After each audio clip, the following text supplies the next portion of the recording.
Lots of times there's a big difference between partnership on one end of the scale, vendor on the other end of the scale. And in your title that I introduced you with is strategic Mhm. strategy. Tell me a little bit about that. When you talk about consulting and this partnership, let's unpack that a little bit. What does that mean at Eastridge?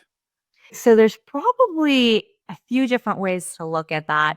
What I would say is we've got a strategic division that specializes in building on sites for customers and then also entering into new markets. So I think you said at the beginning, we are the staffing industry's best kept secret.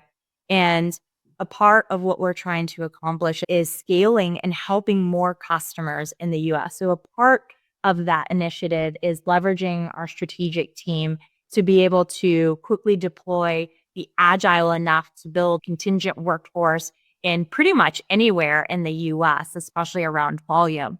An example of that actually is I just met last week with a really great partner of ours, and they're going through a quarterly business review. And just quarter over quarter, we had grown their headcount by, I think it was just under 40%. What was really cool about this, though, was that our turnover actually decreased and we saw less safety incidents occur. So not only were we positively increasing their headcount, but we were actually reducing that churn.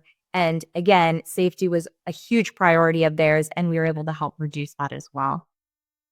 That was great.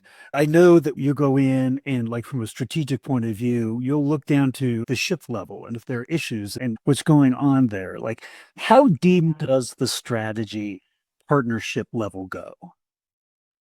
Another aspect of our strategic team is our key account managers. And they're like the analytical ones. They're not the salespeople that we put in front of the customers. They are the thinkers. And they come in into the partnership with our larger customers. Their job is to really assess how our partnership is going against the customer's business priorities or goals. And from there, what they'll do is identify like where are we potentially seeing candidates fall out? Maybe what are some reasons and causes for turnover?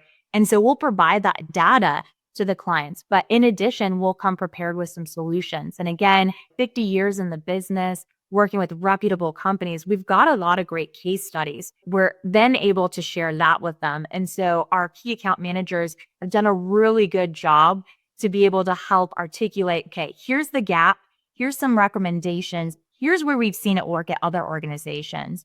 And the funny thing is, it sounds easier than it really is because it's not usually like we sit down, we have the conversation, and boom, we fix it. It's sometimes sharing that information a couple of times with the customer, coming together, brainstorming a few different ways we can solve for it. And then at the end of the day, we do, and we see a huge impact, not only on our side, but for the customer as well.